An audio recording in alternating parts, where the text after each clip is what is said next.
നമസ്കാരം. അർജുൻ കേരളക്കര എല്ലാവരും ഒറ്റ സ്വരത്തിൽ പ്രാർത്ഥിച്ചുകൊണ്ടിരുന്ന ഒരു ഇൻസിഡൻ്റ് ആയിരുന്നു. ഷിരൂരിലുണ്ടായിരുന്ന ആ ഒരു മണ്ണിടച്ചിലിൽ കാണാതായ അർജുന് വേണ്ടിയിട്ടുള്ള ആ ഒരു കാത്തിരിപ്പും പ്രാർത്ഥനയും, ആ പ്രാർത്ഥനയ്ക്കും കാത്തിരിപ്പിനും എല്ലാം ഒരു വിരാമം ഇട്ടുകൊണ്ട് ആ നദിയിൽ നിന്ന്, ഗംഗാവലി നദിയിൽ നിന്ന് അർജുൻ സഞ്ചരിച്ച്, അല്ലെങ്കിൽ അർജുൻ്റെ വാഹനം, അർജുൻ കിടന്നുറങ്ങിയിട്ട് അതേപോലെ ആ ഒരു മൃതശരീരം കിടക്കുന്ന രീതിയിൽ ആ ഒരു ലോറി പൊക്കിക്കൊണ്ടുവരുന്ന ദൃശ്യങ്ങൾ അത്രയും വൈകാരികമായിട്ടാണ് മലയാളികൾ എന്നല്ല, ഈ ഒരു ഇൻസിഡൻ്റ് അറിയുന്ന എല്ലാവരും കണ്ടുകൊണ്ടിരുന്നത്. ആ ഒരു മൃതശരീരം കൊണ്ടുവരുന്നതിൻ്റെ ഇതിനെല്ലാം കാരണക്കാർ എന്ന് വെച്ചാൽ ആ ഒരു മൃതദേഹം ഇപ്പോൾ നമ്മുടെ കയ്യിലോട്ട് കിട്ടി, അത് ഇന്നലെ സംസ്കരിച്ചു, ആ രീതിയിൽ വരെ എത്താനുള്ള കാരണം മലയാളികളും അവൻ പെട്ടുകിടന്ന ഒരു മലയാളി എന്നുള്ളത് കൊണ്ട് മാത്രം തന്നെയാണ്. അതല്ലാതെ ഇത് വേറെ ഏതെങ്കിലും ഒരു ഞാൻ പേഴ്സണലി പറയണത്, വേറെ ഏതെങ്കിലും ഒരു സംസ്ഥാനക്കാർ ഇങ്ങനെ പെട്ട് കിടന്നു എന്ന് വെച്ച് കഴിഞ്ഞാൽ ഒരു മനുഷ്യൻ തിരിഞ്ഞു നോക്കാൻ പോകുന്നില്ല. ഒരു തമിഴ്നാട്ടിലുള്ള ആൾ പെട്ടു എന്ന് പറഞ്ഞിട്ടുണ്ട്, ഒരു കർണാടക സ്വദേശി ഉണ്ടെന്ന്, എത്ര പേര് അതിനകത്ത് കുടുങ്ങി കിടക്കണമെന്നുള്ള കാര്യം അറിയില്ല. ഇതുവരെ മൃതശരീരങ്ങൾ പോലും ലഭിക്കാത്ത ഒരു സിറ്റുവേഷൻ ഉണ്ടായിരുന്നു. ഇപ്പോഴടക്കം മലയാളി ചാനലുകളല്ലാതെ, അല്ലെങ്കിൽ മലയാളം ചാനലുകളല്ലാതെ വേറൊരു ചാനലുകൾ അത്യാവശ്യം റിപ്പോർട്ട് ചെയ്യുന്നതല്ലാതെ ഇതിനു വേണ്ടിയിട്ടൊരു കച്ച കെട്ടി ഇറങ്ങുകയെന്ന് പറയില്ലേ, അങ്ങനെ നിന്നിട്ടില്ല. പക്ഷേ ഇതിൻ്റെ തുടക്കം തൊട്ട് അവസാനം വരെ, തുടക്കത്തിൽ തൊട്ട് നമ്മുടെ രഞ്ജിത്ത് ഇസ്രയേൽ എന്ന് പറഞ്ഞൊരു മലയാളി, പുള്ളിക്കാരൻ ഇതേപോലെ കയ്യിൽ നിന്ന് പൈസ എടുത്തിട്ട് ഇതേപോലെയുള്ള റെസ്ക്യൂ ഓപ്പറേഷനിലൊക്കെ പങ്കെടുക്കുന്ന ഒരാളാണ്. പുള്ളി വന്നു. ഏറ്റവും നിർണായകമായിട്ടുള്ളത് നമ്മുടെ മനാഫ്, ലോറി ഉടമ മനാഫും, അർജുൻ്റെ സഹോദരൻ, അർജുൻ്റെ അളിയൻ, പിന്നെ ചാലക്കുടിയിൽ നിന്ന് പോയ ഒരു ഓട്ടോക്കാരൻ, പുള്ളി കഴിഞ്ഞ ദിവസമാണ് തിരിച്ചു വന്നിരിക്കുന്നത്. അവിടെ വെറും കടത്തിണ്ണയിൽ കടന്നുറങ്ങിയ ആൾക്കാരാണ്. അതാണ് പറഞ്ഞത്, ഒരു മലയാളിക്ക് എന്തെങ്കിലും ഒരു പ്രശ്നം വന്നു കഴിഞ്ഞാൽ അവിടെ ഒന്നും തന്നെ ജാതി, മതം, അവൻ രാഷ്ട്രീയം ഒന്നും നോക്കാതെ അവനൊരു മനുഷ്യനാണ് അല്ലെങ്കിൽ ഒരു മലയാളിയാണ് എന്നുള്ള ലെവലിൽ എല്ലാവരും ഒത്തുകൂടി നിന്ന് പ്രയത്നിച്ച ഒരു ഇതാണ് നമ്മൾ അർജുൻ്റെ ഒരു ഇതൊക്കെ കണ്ടിട്ടുള്ളത്. അതിൽ ഏറ്റവും കൂടുതൽ നന്ദി പറയേണ്ടത് നമ്മുടെ മാധ്യമങ്ങൾക്കാണ്. മാധ്യമങ്ങളുടെ തുടർച്ചയായിട്ടുള്ള ഒരു റിപ്പോർട്ടും കാര്യങ്ങളൊക്കെ ഇതിന് ഭയങ്കര ഗുണം ചെയ്തിട്ടുണ്ട്. ഹയർ അതോറിറ്റിയിലൊക്കെ നല്ല പ്രഷറൊക്കെ ചെലുത്തിയതിനെല്ലാം മാധ്യമങ്ങളിലൂടെ വന്ന ആ ഒരു ഇത് തന്നെയാണ്. അതുകൊണ്ട് കുറ്റവും പറയാനില്ല. പക്ഷേ അല്ലെങ്കിൽ കുറച്ച് ചാനലുകൾ ഇതിനൊരു നെഗറ്റീവ് പോലെയൊക്കെ ചെയ്തിട്ടുണ്ട്. വേറെ ഒന്നുമല്ല, മനാഫിനെ കുറിച്ചും ലോറി ഓണർ ഇവൻ എന്തിനാണ് ഇങ്ങനെ നിൽക്കുന്നത്, അവന് ഇൻഷുറൻസ് കിട്ടാൻ വേണ്ടിയിട്ടായിരിക്കും ചിലപ്പോൾ അതിനകത്ത് ചന്ദനത്തടി കയറ്റിയിട്ടുണ്ടാവും, പിന്നെ കള്ളപ്പണം കൊണ്ടുവന്നിട്ടുണ്ടാവും. ഇതൊക്കെ പറഞ്ഞ് ഒരു നെഗറ്റീവ് പബ്ലിസിറ്റി കൊണ്ടുവന്നു. പിന്നെ ഒരു മതത്തിൻ്റെ ഒക്കെ കലർത്തിയിട്ടുള്ള ഓരോരോ ഇഷ്യൂവും കാര്യങ്ങളെല്ലാം നിലവിൽ ഉണ്ടാക്കിക്കൊണ്ടിരിക്കുന്നുണ്ട്. ഇപ്പോൾ കഴിഞ്ഞ ദിവസം നമ്മുടെ അർജുൻ സംസ്കരിച്ചു. നാട്ടിൽ തന്നെ അത് സംസ്കരിക്കാനുള്ളതെല്ലാം ഉണ്ടാക്കി കളഞ്ഞില്ല എന്ന് വെച്ചാൽ ആ ഒരു മനസ്സ് ഉറപ്പുണ്ട്. അവിടെ അർജുനുണ്ട് എന്ന് പറഞ്ഞ് വിശ്വാസത്തോടുകൂടെ അവിടെ തെരച്ചിൽ നടത്തി അതിന് മൊത്തത്തിലൊരു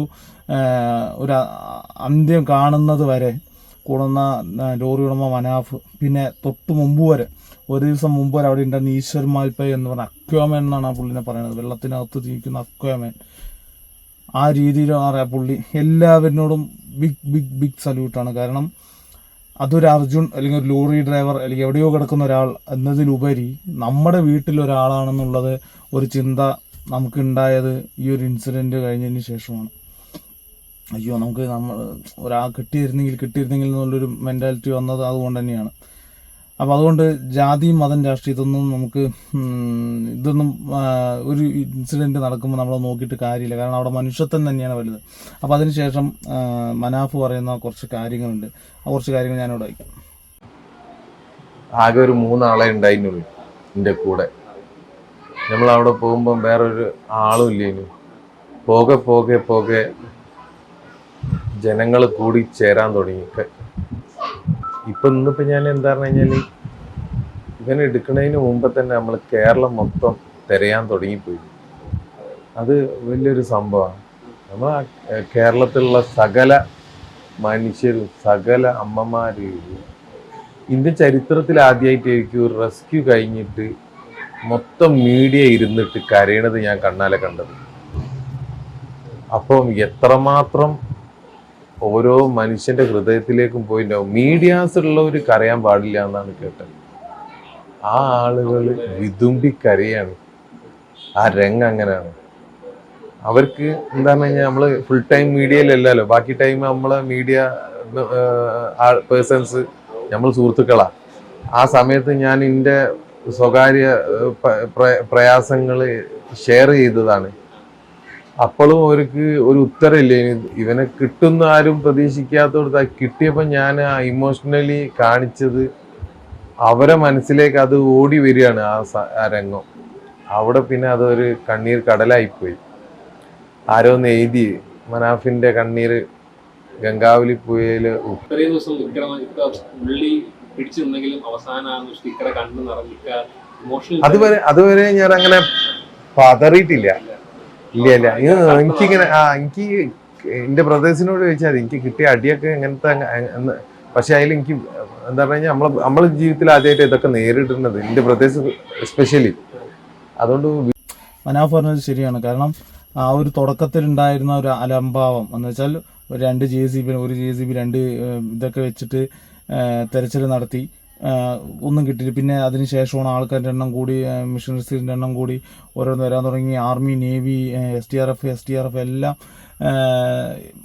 അവിടേക്ക് എത്തുന്നതും എല്ലാം നമ്മൾ ലൈവായിട്ട് കണ്ടുകൊണ്ടിരിക്കണം. അത് റിപ്പോർട്ടർ ചാനൽ എല്ലാവരും അവരുടെ ഒരു പരസ്യം പോലും അതിലുള്ള മെയിനായിട്ടുള്ളത് പോലും മാറ്റിവെച്ചിട്ടാണ് ഈ ഒരു ഷിരൂരിലെ രക്ഷാദൗത്യം എങ്ങനെയാണെന്നുള്ള കാര്യത്തിൽ മുന്നോട്ട് നിന്നത്.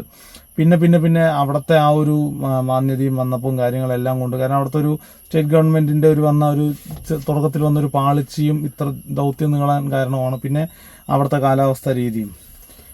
പിന്നെ അവർ കുറ്റം പറയുന്നത് ഇപ്പോൾ നിങ്ങളുടെ മലയാളി വന്നു, നമ്മുടെ ഈ രഞ്ജിത്ത് ഇസ്രായേൽ വന്നു, നമ്മളെ വഴിതെറ്റിച്ചു എന്നൊക്കെയാണ് അവരവിടെ പറയുന്നത്. പക്ഷേ രഞ്ജിത്ത് ഇസ്രായേൽ എന്ന് പറഞ്ഞൊരു വ്യക്തിൻ്റെ പെർസ്പെക്റ്റീവിൽ ഇതിങ്ങനെയായിരിക്കും എന്ന് പുള്ളി പറയുന്നുണ്ട്.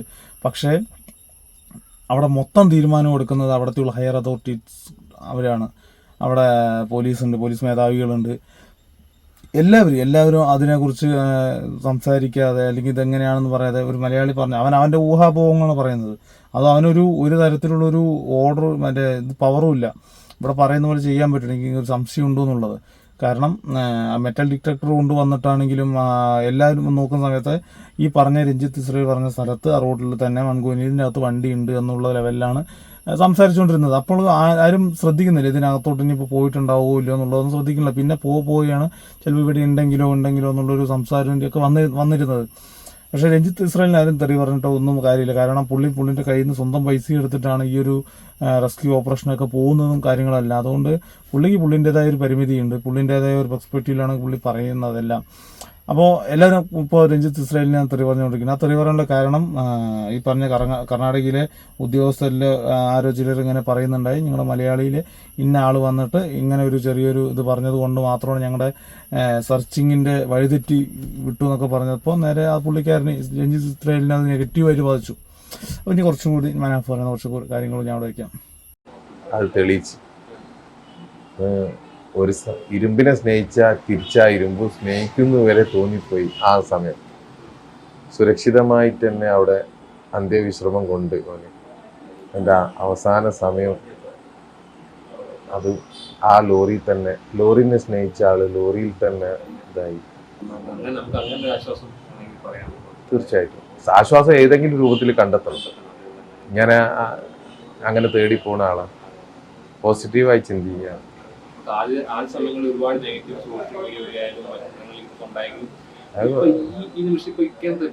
ഒരുപാട് ആൾക്കാർ ഒരുപാട് ഇന്റർവ്യൂസ്. അല്ല, ഇതൊരു സാധാരണക്കാരന്റെ വിജയമാണ് എന്തായാലും. പിന്നെ ഞാനൊരു 4 ദിവസം കൂടി ഉണ്ടാവും. അത് കഴിഞ്ഞാൽ ഞാൻ മാഞ്ഞു പോകും. പിന്നെ മനാഫ് എന്ന് പറഞ്ഞ ഒരു വ്യക്തിനെ പിന്നെ ഇല്ല. പക്ഷെ മനാഫിന്റെ കൂട്ടരും ചെയ്തു വെച്ചൊരു പ്രവൃത്തി ഉണ്ട്.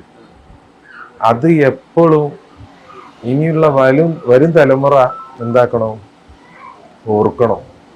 മനാഫിന് കാലാകാലം എന്തായാലും ഈ വണ്ടിയോടുള്ള അഗാധമായിട്ടുള്ള പ്രണയവും പിന്നെ കുടുംബം നോക്കാനുള്ള ഇതാകുമ്പോഴാണ് ചിലർ വളയം പിടിക്കുന്നത്. അപ്പോൾ മനാഫ് പറഞ്ഞ പോലെ ഇരുമ്പിനെ സ്നേഹിച്ചവൻ ഇരുമ്പിൻ്റെ അതിൻ്റെ ഉള്ളിൽ തന്നെ അന്ത്യവിശ്രമം കൊള്ളാൻ വേണ്ടി നിന്നു എന്നൊക്കെ പറയും. ഭയങ്കര വൈകാരികമാണ് എല്ലാം. അപ്പോൾ അതുകൊണ്ട് തന്നെ നമ്മൾ ഒരാളിനെ നമ്മൾ വിമർശിക്കുമ്പോൾ അതെന്താണെന്നുള്ള കാര്യം, കാരണം മനാഫിനൊക്കെ അത്രയും നെഗറ്റിവിറ്റി ഒരു സൈഡിലൂടെ പൊക്കോണ്ടിരിക്കുകയായിരുന്നു. ആ തടിൻ്റെ അടിയിൽ ചന്ദനം കടത്തിയിട്ടുണ്ട്, കള്ളപ്പണം, ജാതി മത ഇൻഷുറൻസ്, അത് എന്നൊക്കെ ഇഷ്ടം പോലെ പറഞ്ഞിട്ടുണ്ട്. അതുകൊണ്ട് നമ്മളൊരു ഇൻസിഡൻറ്റ് ഉണ്ടാകുമ്പോൾ അതിൻ്റെ ഇൻസിഡൻറ്റിൻ്റെ വ്യാപ്തി മനസ്സിലാക്കിയിട്ട് നമ്മൾ പെരുമാറുക. അതല്ലാതെ നമ്മൾ എന്തെങ്കിലുമൊക്കെ വിളിച്ച് പോവുക എന്നുള്ളത് നിർത്തണം. കാരണം നമ്മുടെ കുടുംബത്തിലൊരു ജീവനാണ് അവിടെ കിടന്ന് ഇതാക്കുന്നത്. അങ്ങനെ എന്തെങ്കിലും ഒരു ആരോപണം ഉണ്ടെന്നുണ്ടെങ്കിൽ തന്നെ, അല്ലെങ്കിൽ അങ്ങനെ ഇതുണ്ടെന്ന് അങ്ങനെ എന്തെങ്കിലും അതിൻ്റെ ഒരു മൊത്തത്തിലൊരു സമാപ്തി എന്ന് വെച്ചാൽ ആ ഒരു ദൗത്യം മൊത്തം കഴിഞ്ഞതിന് ശേഷം നമ്മൾ ആരോപണം ഉന്നയിക്കുന്നതുകൊണ്ട് ഒരു തെറ്റുമില്ല. പക്ഷെ അതിനു മുമ്പ് ഇങ്ങനെ പറയുന്നതാണ് തെറ്റ്. അതിപ്പോൾ ഈ ഇൻസിഡൻ്റ് എന്നല്ല, ഏതൊരു ഇൻസിഡൻ്റ് ആയാലും ആദ്യം അവിടെ ഉണ്ടാക്കുന്ന സിറ്റുവേഷൻ ഒന്ന് വിലയിരുത്തി അതൊന്ന് എങ്ങനെയെങ്കിലും ഒന്ന് റെസ്ക്യൂ ചെയ്യണം. അതിന് ശേഷം മതി ബാക്കിയുള്ളതല്ല എന്നുള്ളതാണ് എൻ്റെ ഒരു അഭിപ്രായം. ഇപ്പം നിലവിൽ അതിനെക്കുറിച്ച് സംസാരിക്കുന്നില്ല. ഇപ്പോൾ മനാഫാണ് ഹീറോ. കാരണം ഒരു തൊഴിലാളി എന്നതിലുപരി ഒരു ജ്യേഷ്ഠൻ, അനിയൻ എന്നുള്ള ലെവലിൽ, സഹോദരൻ എന്നുള്ള ലെവലിലാണ് ഇപ്പോൾ നിലവിൽ പോയിക്കൊണ്ടിരിക്കുന്നത്. അതുതന്നെയാണ് ഒരു ഇതും വേണ്ടത്. എല്ലാ ലോറി ഉടമകളും കണ്ടു പഠിക്കേണ്ടതാണ്. കാരണം ഒരു ഡ്രൈവറിന് എന്തെങ്കിലും പോട്ടെ, നമുക്ക് വണ്ടി മതി എന്നൊക്കെ പറഞ്ഞ് നിൽക്കുന്നതിലുപരി ഒരു മനുഷ്യത്വം നമ്മൾ മനാഫിലൂടെ കാണാൻ കുറച്ച് ദിവസങ്ങളായി എന്നിടയായി. എന്തായാലും ആ ഒരു കാത്തിരിപ്പിന് ഇപ്പോൾ വിരാമമായി.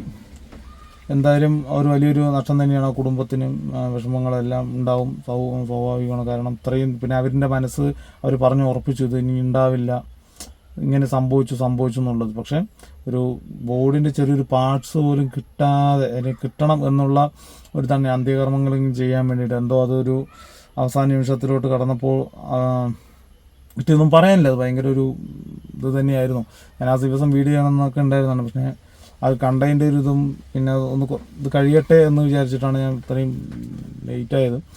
എന്തായാലും നെഗറ്റീവ് പബ്ലിസിറ്റി പറയുന്നതിൻ്റെ തൊന്നേക്കെ പറയാനുള്ളൂ. നാളെ നിങ്ങളുടെ കുടുംബത്തിന് ഇതൊക്കെ ചിലപ്പോൾ സംഭവിക്കാൻ പോകുന്നേ ഉള്ളൂ. അതുകൊണ്ട് നെഗറ്റീവിലുപരി നമുക്ക് ആ ഒരു സിറ്റുവേഷൻ എങ്ങനെ ഹാൻഡിൽ ചെയ്യാം എന്നുള്ള ലെവലിലാണ് ചിന്തിക്കുന്നത്. അതായത് നെഗറ്റീവ് പബ്ലിസിറ്റി കൊണ്ടൊന്നും കാര്യമില്ല.